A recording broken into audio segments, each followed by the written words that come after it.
नमस्कार दोस्तों, आज मैं आपको महाशिवरात्रि की कथा सुनाने वाली हूँ। तो पूरी कथा ज़रूर सुनिएगा और वीडियो को लाइक कर चैनल को सब्सक्राइब कीजिएगा। तो चलिए शुरू करते हैं हम अपनी कथा।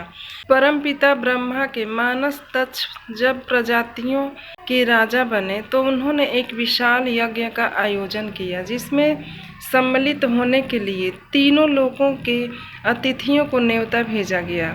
सिर्फ भगवान भोले शंकर को छोड़कर भगवान शिव राजा दक्ष के जमाई थे, लेकिन दक्ष को भोलेनाथ का अलबेला और मस्त मौला स्वभाव तनिक भी नहीं भाता था। जब शिव की अर्धांगिनी और दक्ष की पुत्री सती को पता चला कि उनके पिता ने यज्ञ का आयोजन किया है, तो उन्होंने भी उसमें सम्मिलित होने की इच्छा जताई, लेकिन भोलेनाथ बिना आमंत्रण के यज्ञ में जाने को तैयार नहीं हुए, इसलिए सती को वहां अकेले ही जाना पड़ा। वह जैसे ही सभागृह में पहुंची, उन्हें शिव निंदा सुनाई दी। सती को देखकर भी उनके पिता नहीं रुके, वह शिव की बुराई करते रहे। सती ने अपने पिता को समझाने का प्रयास किया, लेकिन राजा दक्ष ने उनकी एक न सुनी। सती अपना और अपने पति का अपमान सह नहीं कर पाई और वह यज्ञ स्थल पर बने अग्निकुंड में कूद गई।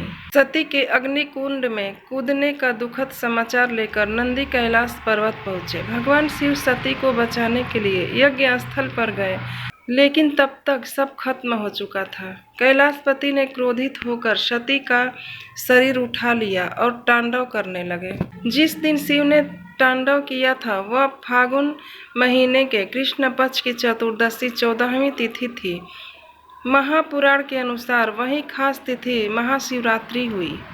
शिवरात्रि का अर्थ शिव की रात। शास्त्र के अनुसार हर सोमवार का दिन शिव की पूजा के लिए उपयुक्त है। हर महीने के कृष्ण पक्ष की चतुर्दशी तिथि शिवरात्रि होती है। फागुन के महीने में वही खास तिथि महाशिवरात्रि हो जाती है। महाशिवरात्रि के दिन देश के 12 ज्योतिर्लिंगों में शिव भक्ति का जमावड़ा लगता है।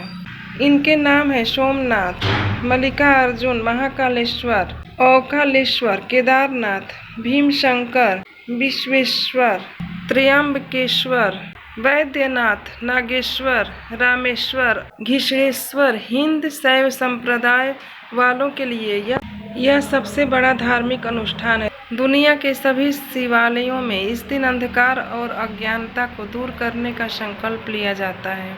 दिन भर उपवास रखकर शिवलिंग को दूध, दही, घी, शहद और गंगाजल से स्नान कराया जाता है। शिव पुराण के अनुसार इसी रात शिव और पार्वती का विवाह हुआ था। इसका मतलब हुआ शिव और शक्ति या फिर पुरुष और आदि शक्ति यानी प्रकृति का मिलन।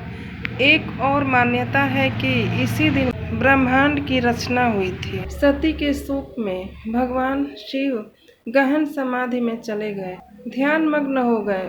उनके ध्यान को कोई तोड़ नहीं सकता। भगवान विष्णु और ब्रह्मा सारे जतन करके हार गए। सृष्टि का संचालन भी बाधित होने लगा।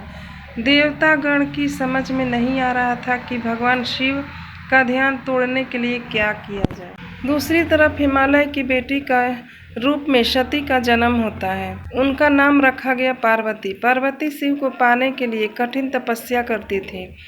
पहले तो शिव ने पार्वती को तपस्या करने से रोक दिया, लेकिन अन्य देवताओं के सहारे पार्वती शिव का मन जीत लेती हैं। फिर एक विशाल समारोह में शिव पार्वती का विवाह हुआ। उस दिन भी फागुन महीने के कृष्ण पक्ष की चतुर्दशी थी, इसलिए लड़कियां शिव के समान वर पाने के लिए इस दिन शिव की पूजा करती हैं। मध्यकालीन इतिहास से पता चलता है कि संसार की मंगल कामना के लिए लड़कियां, विवाहित विधवाएं, सभी स्त्रियां शिवरात्रि और व्रत करती हैं। इसका मतलब यह नहीं कि शिवरात्रि सिर्फ स्त्रियों के लिए है। शिवरात्रि का पहला अनुष्ठान एक पुरुष ने ही किया था।